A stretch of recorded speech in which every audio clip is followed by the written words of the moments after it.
আজকের ব্লগটা হলো what I eat in a day, কিন্তু honestly what I eat in a day থেকে বেশি এটা হলো how our day looks like lately. LPG shortage চলছে, তাই আস্তে আস্তে ইন্ডাকশনে শিফট করার চেষ্টা করছি।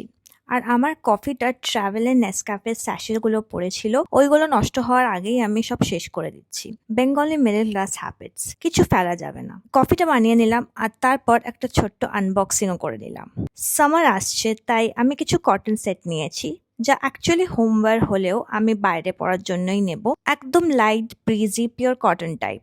একটা স্প্যাগেটি স্ট্র্যাপ সেট আর একটা হাফ স্লিভ। কলকাতা গরমে অনেস্টলি হেভি কাপড় পরা আমার দ্বারা হয় না, তাই আমি এখন ট্রাই করি যেন কমফোর্টেবল হয় বাট দেখতেও যাতে ঠিকঠাক বাইরে বেরোতে পারি। ডেইলি এরান্ডস, ছোট কাজ বা জাস্ট বেরোনো, ওই টাইপের জন্য পারফেক্ট। আমার মনে হয় বছরে অন্য সময় কাপড় কিনে দেখি কেমন লাগছে, বাট এই সময় দেখি গরমে বাঁচা যাবে কিনা। আর এই টাইপের কটন সেটগুলো সামারের লাইফ সেভার। ওকে, এটা আমি ব্লগে দেখাতে ভুলে গেছি। সকালবেলা আমি ব্লিঙ্কিট থেকে আনা একটা স্টেনলেস স্টিল গোয়াশা ইউজ করছিলাম, and honestly I did not expect it to work this well. আমি এটা ফ্রিজারে রেখে দিয়েছিলাম মর্নিং এ, তারপর জাস্ট 2 মিনিটস ইউজ করলাম অ্যান্ড লুক এট দিস।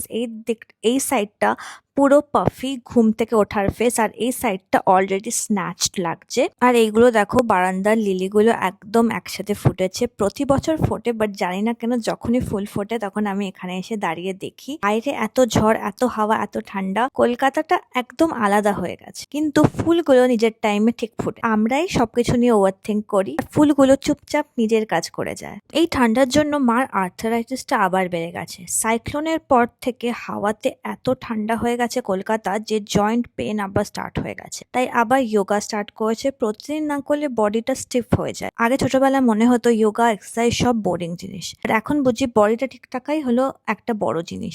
ঠিক আছে, আজকে কি কি খেয়েছি সব দেখাবো, বাট আমার ব্লগগুলোতে খাবারের সাথে সাথে লাইফ আপডেটও থাকে, রেডি থাকো। আজকের লাঞ্চটা আমার খুব ফেভারিট ছিল, ওয়েট টিল ইউ সি। আজকের প্রথম মিলটা অ্যাকচুয়ালি একটু বেশি স্পেশাল, কারণ অনেকদিন পর বাড়িতে শুটকি মাছ বানানো হচ্ছে। শুটকি মানে তো আমরা বাঙালিরা সবাই জানি হলো ড্রাইড ফ্রেশ, আর হ্যাঁ, এটা একটু স্মেলি হয়, বাট ঠিক আছে, একটু না অনেকটাই স্মেলি হয়। কিন্তু আমাদের বাড়িতে শুটকিটা হলো একটা পুরো ইমোশন। প্রথমে মা শুটকিটাকে হালকা করে বয়েল করে নিল। এটা না করলে ক্লিন করা যাবে না, খুব ডিফিকাল্ট হবে। বয়েল করার পর একটা একটা করে ক্লিন করতে হয়, যেমন লেজের পার্টটা কেটে বাদ দিতে হয়। এই পার্টটা দেখতে সিম্পল লাগে, কিন্তু অ্যাকচুয়ালি অনেক পেশেন্সও লাগে। আচ্ছা, একটা কিচেন হ্যাক বলছি, গার্লিক পিল করা আমার কাছে মনে হয় একটা পানিশমেন্ট। সিরিয়াসলি এত ছোট ছোট আর পিল করতে গেলে শেষ আর হয় না। বাট আমার মা একটা ট্রিক শিখেছে, সেটা হলো অ্যাকচুয়ালি লাইফ চেঞ্জিং। গার্লিক গুলো 10 থেকে 15 মিনিট জলে ভিজিয়ে রাখো, ব্যাস, তারপর দেখবে খোসাটা অলমোস্ট নিজের থেকেই বেরিয়ে আসে। আগে আমি একটা একটা গার্লিক পিল করতে যতটা টাইম নিতাম, এখন ওই টাইমে পুরো একটা বোল শেষ হয়ে যাচ্ছে। আজকে আমরা শুটকি মাছ বানাচ্ছি, তাই অনেক গার্লিক লাগবে। মা হাফ পিল করছে আর আমি হাফ পিল করছি। টিম ওয়ার্ক চলছে কিচেনে। অনেস্টলি এইরকম ছোট ছোট হ্যাক না থাকলে বাঙালি রান্না করতে গেলে পুরো দিন চলে যাবে। বয়েল হওয়ার পর মা সব কাটাগুলো আলাদা করে নিল, কারণ একবার ব্লেন্ডারে গেলে বোন থাকলে পুরো টেক্সচারটা নষ্ট হয়ে যাবে। তারপর শুটকিটা লাল লঙ্কা দিয়ে ব্লেন্ড করা হলো। তারপর শুরু হলো অ্যাকচুয়াল রান্না। প্রথমে সর্ষের তেলকে খুব ভালো করে গরম করে নেওয়া হলো, না হলে তো কাঁচা গন্ধটা থেকেই যায়। তারপর ফোড়নে রসুন আর শুকনো লঙ্কা। এই স্টেজে যে স্মেলটা বেরোয় সেটা আমার খুব ফেভারিট। তারপর একটা পেস্ট বানানো হয়েছিল ধনে গুঁড়ো, লঙ্কা গুঁড়ো, হলুদ, নুন দিয়ে। এটা দিয়ে যখন পুরো ব্যাপারটায় কষানো হলো, তখন পুরো কিচেন দিয়ে এত সুন্দর একটা গন্ধ বেরোচ্ছিল, বলার মতো না। তারপর ব্লেন্ডার থেকে শুটকিটা দিয়ে আস্তে আস্তে ভাজা ভাজা করা হলো। শুটকি রান্না করতে হলে একটু ড্রাই করতে হয়, না হলে টেস্টটা বেরোয় না। এটা একদম কুইক রেসিপি না, একটু টাইম লাগে, কিন্তু ফিনিশটা ওয়ার্থ ইট। শেষে পেঁয়াজ দেওয়া হলো আর একদম লাস্টে ধনেপাতা। এই স্টেজে গেলে আমার খিদেটা অটোমেটিক্যালি বেড়ে যায়। আমি জানি অনেকেই বলবে শুটকির গন্ধ টলারেট করতে পারবো না।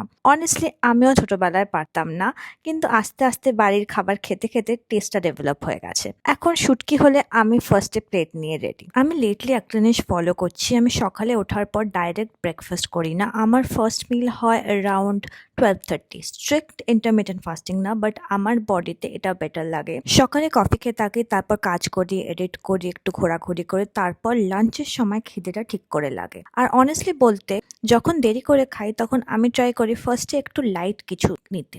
না হলে ডাইরেক্ট ভাত খেলে পুরো ঘুম চলে আসে। এখন 12:30 বাজে and I am breaking my fast with some দইয়ের ঘোল। This the first thing I ate today. So লাঞ্চটা আজকে ছিল একদম প্রপার বেঙ্গলি স্টাইল। আমাদের বাড়িতে লাঞ্চ মানে শুধু একটা ডিশ না, অনেকগুলো জিনিস মিলে একটা পুরো স্প্রেড হয়। আজকে ছিল রাইস, ছোলার ডাল, মিক্সড ভেজিটেবল, আর তার সাথে ছিল ভেটকি মাছের পাতলা ঝোল, অ্যান্ড অবভিয়াসলি দুপুরে যে শুটকি মাছটা বানিয়েছিলাম সেটাও খেয়েছি। অনেস্টলি বলতে গেলে বেঙ্গলি বাড়িতে লাঞ্চ অলওয়েজ একটু বেশি হয়ে যায়। কেউ প্ল্যান করে না, বাট টেবিলে গিয়ে দেখি 4 থেকে 5টা আইটেম থাকবেই। আজকে সানডে ছিল তাই বাবাও বাড়িতে ছিল, তাই সবাই মিলে একসাথে বসে লাঞ্চ করলাম। আর আমার কাছে এই জিনিসটা খুব ভালো লাগে, ঘরের খাবার সবাই মিলে খাওয়াটা আমার কাছে অলওয়েজ কমফোর্ট। লাঞ্চের পর আমি কিছুক্ষণ একটু কাজ করলাম, এই ব্লগটা একটু এডিট করলাম, তারপরে একদম টিপিক্যাল সানডে মোড অন, মানে এনার্জি থাকে না, কিছু করতে ইচ্ছা করে না, একটু ফোনটা নিয়ে একটু বসলাম, আবার একটু ইউটিউব দেখছিলাম, র্যান্ডম ভিডিওস, র্যান্ডম ভ্লগস, ওই রকমই, যেটা দেখার কোনো রিজন নেই বাট দেখতে ভালোই লাগে। আর ওই সময় আমার একটা খুব ফেভারিট জিনিস খেয়েছিলাম, আমুল কুলফি। এটা আমি যখনই পাই খুব এনজয় করে খাই, not even for dessert, just মুডের জন্য। সানডে আফটারনুনে ঠান্ডা কিছু খেতে খেতে ইউটিউব দেখা, এটা আমার কাছে পারফেক্ট লেজি ডে মোমেন্ট। রাতে আমি আজকে বাড়িতে খাইনি, আমি বের হলাম আমার একটা ফ্রেন্ডের সাথে। এখানে একটু পটি আছে, এখানে বসিস না, তুই একটু সরে আয় এদিকে, পটির মধ্যে বসিস না। পটির মধ্যে গিয়ে বসছে বেটাই। তোমরা ওকে আগেও দেখেছো আমার first blog, so she is already part of this blog universe. আমরা চলে গেলাম আমাদের বাড়ির কাছে একটা ফুড ট্রাকে, আর এই ফুড ট্রাকটা অ্যাকচুয়ালি খুব ইন্টারেস্টিং। এটা স্পেশাল জিনিস হলো সিটিং এরিয়াটা নিচে না, ফুড ট্রাকের উপরে। হ্যাঁ, লিটারালি উঠে বসে খাওয়া। প্রথমবার গেলে একটু ফানি লাগে, কিন্তু অনেস্টলি ভাইবটা খুবই ভালো। সেখানে গিয়ে আমরা অর্ডার করলাম ক্রিসপি চিকেন, চিকেন হাক্কা নুডলস, আর একটা বেভারেজ। চিকেনটা খুব টেস্টি ছিল, নুডলসটাও খুব খুব ভালো ছিল, বাট বেভারেজটা অনেক বেশি মিষ্টি ছিল। মানে আমি সুইট খেতে পারি, বাট এটা একটু ওভার হয়ে গেছিল। তাও ওভারঅল খুব ভালো লাগলো। সারাদিন বাড়িতে থাকার পর রাতে একটু বেরোনো always feel refreshing. So yeah, এই ছিল আমার full day of eating as a Bengali girl. ঘরের proper Bengali lunch, Sunday family time, আর রাতে food truck outing. Pretty normal day, but honestly আমার ফেভারিট টাইপ অফ ডে। ব্লগটা এখানেই শেষ। কমেন্ট করো, লাইক করো, আর জানিও কেমন লাগলো, আর সাবস্ক্রাইব। হ্যাঁ, পরের ব্লগে নতুন কিছু নিয়ে আসছি।